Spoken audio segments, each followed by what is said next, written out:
ठोकिन्छ कि तिनीहरू ठोकिन्छ कि के गर्छन्? तीनटा गाडी कताबाट आउने? तीनटा गाडी पछाडिदेखि आउने, तीनटा अटो होइन, तीनटा गाडी यतादेखि आउने, तीनटा गाडी यतादेखि आउने। स्पिडमा गएर बसलाई ठोक्यो भने के हुन्छ? बसलाई कसले ठोक्ने? गाडीहरूले के एउटा तीनटा भएपछि ठोकिन्छ त। अब कसले जित्छ होला? के हुन्छ गाडीमा होला? पुरैमा हुन्छ। बसको टायर पड्किन्छ अनि त्यो आगो लाग्न सक्छ। गाडी पनि होला जस्तो लागिरहेछ। अनि अटो एउटा, अनि बिचमा हाइस गाडी, अनि यता फेरि स्कुटी के, अनि कोल हानेपछि के हुन्छ? टायर पड्किन्छ हुन्छ कि अटोको हुन्छ कि हाइसको हुन्छ कि स्कुटीको हुन्छ? तिमीलाई कसको हुन्छ जस्तो लाग्छ टायर? सबैभन्दा नराम्ररी कसलाई चोट लाग्छ? बाइकलाई लाग्छ कि अटोलाई लाग्छ कि हाइसलाई लाग्छ कि बसलाई लाग्छ? किनकि त्यो हाइस त्यो स्पिडमा आए पनि बाइकलाई ठोकेर जान्छ अनि बाइक पल्टिन्छ त। अनि गाडी हिँड्दै स्पिडमै जान्छ त। त्यही भएर बाइकलाई धेरै चोट लाग्छ किनकि बाइकको त्यो यस्तो त्यस्तो हाइसको जस्तो छैन र ऊ छ र छैन। अनि त्यसलाई के लाग्छ? त्यो चोट लाग्छ। हाइसलाई के हुन्छ? अगाडिको ठोकेर सिसाभरि ठोकिन्छ। अटो के हुन्छ? अटो चाहिँ पल्टिन्छ। अटो पल्टिन्छ। उतादेखि आए पनि छपक्क, उतादेखि स्पिडमा आए छपक्क त्यो टक्कर हानिदिन्छ त अगाडि।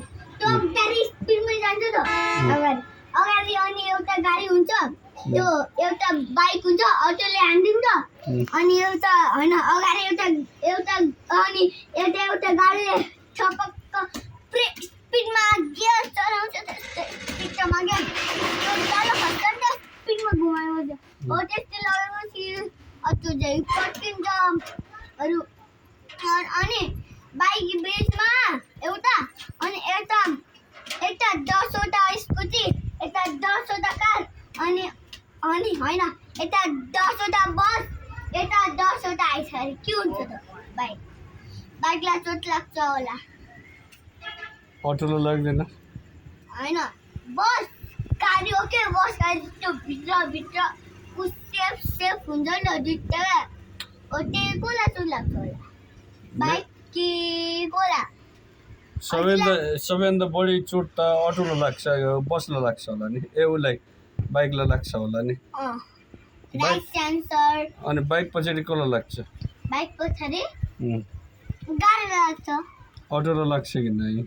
हजुरलाई त लाग्छ अटो। अनि बल्ल त्यो पछाडिदेखि एउटा हाइस आयो भने बेस्तरी त्यो ठुलो बस आयो भने बेस्तरी ठोक्यो भने अनि त्यो बस पल्टिन्छ। त्यो यस्तरी घुमी ओ यो ट्रक बस अगाडि भएपछि घुमिन्छ त। त्यो ट्रक तिनवटा ट्रक के तिनवटा ट्रक त्यसले टक्कर दिने, अनि त्यसले बसलाई टक्कर दियो भने सिधै स्पिडमा जान्छ त। अनि यो गाडीले त्यो ट्रकले अनि त्यो बस चलक्क घुमिन्छ त यस्तरी।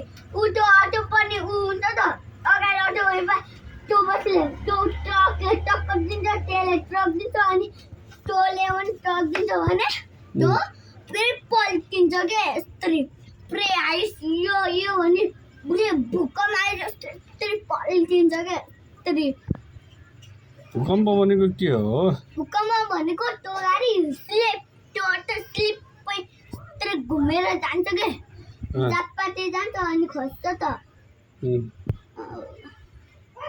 अनि एउटा कुरा हेर्नु क्या, के भन्नु न, त्यहाँ 10वटा अटो छन्, अनि यता पनि अटो छन्। अनि कोही त्यहाँ चाहिँ यहाँ छ भने तिनीहरूले नदेखे जस्तो तिनटै आए पनि ठोकिन्छ नि त। अनि पल्टिन्छ कि टायर पछाडि हुन्छ कि अटो पछाडि हुन्छ? अटो पल्टिन्छ नि। अटो पल्टिन्छ। Right answer. किनकि त्यहाँ अटो यस्तरी आउँछ स्पिडमा, बुटाले खाए पनि त पोल्दिन्छ होला त्यहाँ त्यस्तो खाली छ जग्गा छ त अनि त्यो त्यहाँदेखि त्यहाँ पछाडि हेर ब्याग गर्छ अनि तिमी उम्मेर देखाउ न पछाडि त बाटोको हामीलाई हो त्यसरी भन न ओरा हेर यति नजिक अझै नजिक अलि यता उता बुटो लेखा छ अनि त्यो उठाएर रानुसँग ब्याग गरेर अनि अनुवेल रानुसँग गएर त्यो ठोकिन्छ अनि त्यसको त्यही हुन्छ ब्लास्ट अनि यता बाइक हुन्छ त एउटा न्यू कार एउटा बिगमा न्यू बस यता न्यू हाइस अरे बसलाई गाडी लाउँछ कि बस लाउँछ कि स्कुटी लाउँछ चोट सबैभन्दा चोट त सानो गाडी स्कुटी लाउँछ होला नि एक्चुअली राइट किनकि तिनीहरूलाई सिसामा त फुट्टिन्छ त यो यसको त सिसा पनि त फुट्टिन सक्छ अनि टायर पनि त बच्चा पङ्चर हुन सक्छ ब्लास्ट अनि यस्तो त्यो माथिसम्म हुन सक्छ बाइक चपक्क उठेर त्यो यसरी माथि उठ्छ त हामी यहाँदेखि माथि उठ्छौँ त हामी जम्पाले हो त्यस्तो उठ्न सक्छ त्यसो अनि यता मान्छे एउटा गाडी भयो भने कसलाई धेरै चोट लाग्छ होला मान्छेलाई चोट लाग्छ होला नि किनकि यता मान्छे यता गाडी भएपछि स्पिडमा आइसक्यो पुरै हानिदिन्छन् अनि त्यो मुर्छ नि त हो त्यस्तै हुन्छ अनि यता उता हस्पिटल यता कस्तो भयो भने अनि गाडी कस्तो जान्छ उड्न त सकिन्न हामीसँग त यस्तो पङ्क छैन अनि कस्तो जान्छौँ त हामीले त्यसलाई टोर्न नसक्यो भने मिस्त्रीलाई बोलाउँछन् अनि त्यसलाई यस्तो जेसिलो बोलाउँछ नि त अनि त्यसलाई टोर्न लाग्छन् अनि अगाडि नहुन्छन् अनि त्यसलाई टोर्न हुन्छ नि त यस्तो खचक्क तोड्छ नि त त्यहाँ दुईटा बाइक हुने मौसम भर्खर बिग्रिहाल्छ यिनी बाइक त्यो बिजुली आयो भने त्यहाँको बाइकमा आयो भने यिनको बाइकमा करेन्ट भयो अनि यिनको बाइकमा करेन्ट भयो यो बाइक यिन दुईटा बाइक पट्किन्छ थाहा किन यो कुरा त थाहा होला उता एउटा डग सुत्या छ एउटा अनि अर्को डक्का छ एउटा